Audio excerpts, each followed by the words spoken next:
Over the past 3 years, you might have noticed that the CEOs of the biggest tech companies in the world have become more powerful and richer than ever.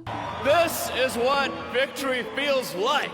But unfortunately, the very people working in those same companies as an employee are struggling to earn even to pay their EMIs. A recent study estimates that even though the yearly revenue of the top 10 tech firms in the world grew on an average 8% every year, the average tech salaries of its employees, however, grew by just 1.2% year on year.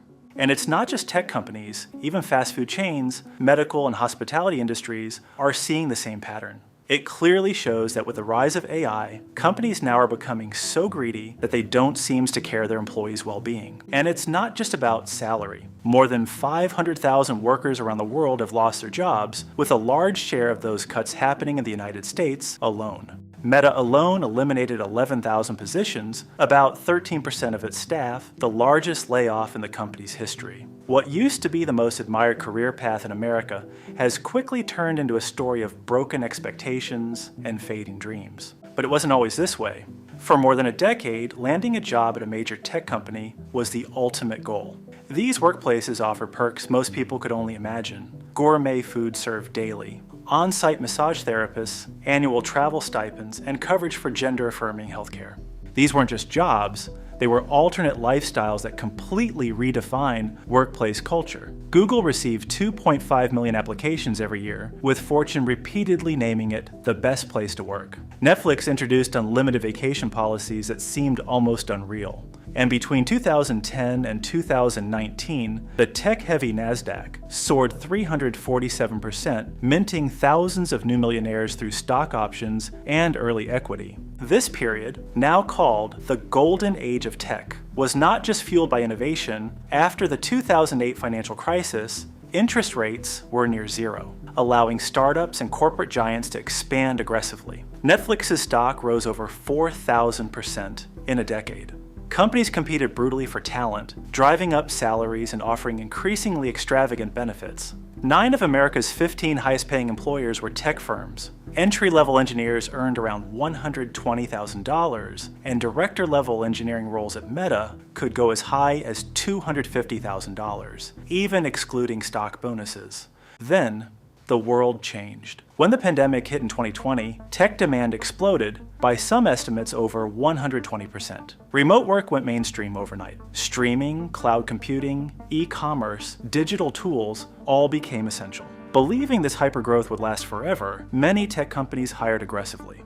But once interest rates began rising in 2022, the tide shifted. Cheap money disappeared. Investors no longer cared about explosive growth. They wanted profits. Suddenly, the same companies that expanded recklessly were forced to reverse course. Layoffs, which began slowly, became an avalanche. Elon Musk's takeover of Twitter resulted in nearly 4,000 people being fired in a single day. Google began using quiet buyouts instead of public cuts, targeting key revenue teams like ads and commerce. Amazon and Microsoft froze hiring and starting restructuring internally. Companies once seen as unstoppable were now shrinking not because profits collapsed, but because investors demanded efficiency. By mid-2025, the tech unemployment rate hovered around 3.5 to 4%. But that number hides the real pain. Companies saw a surge in freelancers, underemployment, and contract workers who were previously working full-time. Tech workers who lost jobs often found their income cut by 20 to 40%, even after finding new roles.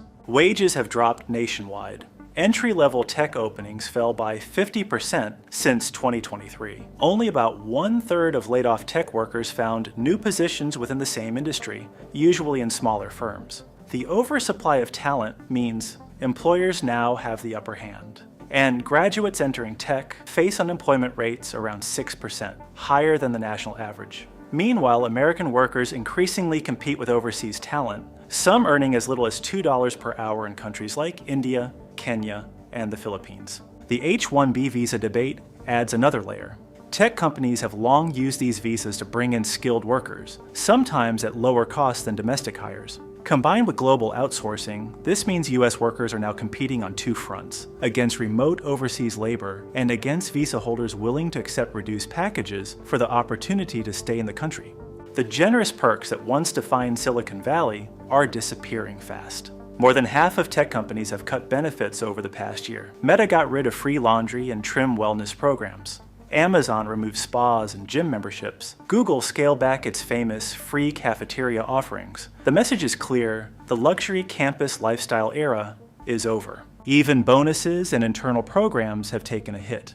Intel suspended bonuses for thousands of workers. Microsoft reduced training opportunities and cut corporate events that were once a staple of tech culture. Ironically, the same technology that promised to create an era of abundant artificial intelligence is now accelerating job losses. Goldman Sachs estimated that AI could eventually automate 300 million full-time roles worldwide. In programming alone, 27% of US roles were automated between 2022 and 2024. Salesforce CEO Mark Benioff openly admitted that AI now performs 30 to 50% of the work inside the company. Yet much of AI's success relies on a hidden global workforce labeling data for extremely low wages. OpenAI hired Kenyan workers earning $1 to $2 per hour to flag harmful content. Amazon's just walkout system, marketed as fully automated, reportedly depended on more than 1,000 overseas workers manually verifying purchases. The global AI data services market is booming, expected to hit $10 billion by 2026, yet the workers powering it often earn under $2,000 a year. The emotional shift within the tech workforce is dramatic. Among laid-off employees, only half find new roles within 6 months. Women are disproportionately affected. Just 31% secure new work within 3 months, compared to 38% of men. Mid-career professionals, those with 10 to 20 years of experience, report age bias and assumptions that their skills are outdated. Tech hiring has also become stricter. In 2025, nearly 3/4 of global tech companies adopted competency-based selection processes, and 60% use AI to screen applicants. Hiring stages now include multiple rounds of technical, behavioral, and scenario-based interviews, significantly tougher than before. Despite this turmoil, the tech sector still grows about 5% annually. Students still dream of Silicon Valley careers. But the reality is different now. Profitability matters more than lavish perks, and companies are shifting towards specialized, high-value roles. Cybersecurity experts can still earn up to $160,000, and AI specialists around $140,000. Meanwhile, general software developer salaries have dropped closer to $90,000 a year. Tech's transformation from dreamland to cautionary tale reflects an economy where growth is no longer fueled by easy money. That golden age is gone. Stability is no longer guaranteed. And while opportunity remains for those who adapt, one thing is certain: the free lunch is now a history. Let me know your thought in the comments, and make sure to subscribe for our next interesting video coming soon. This is Rob, and you're watching Beyond Economy.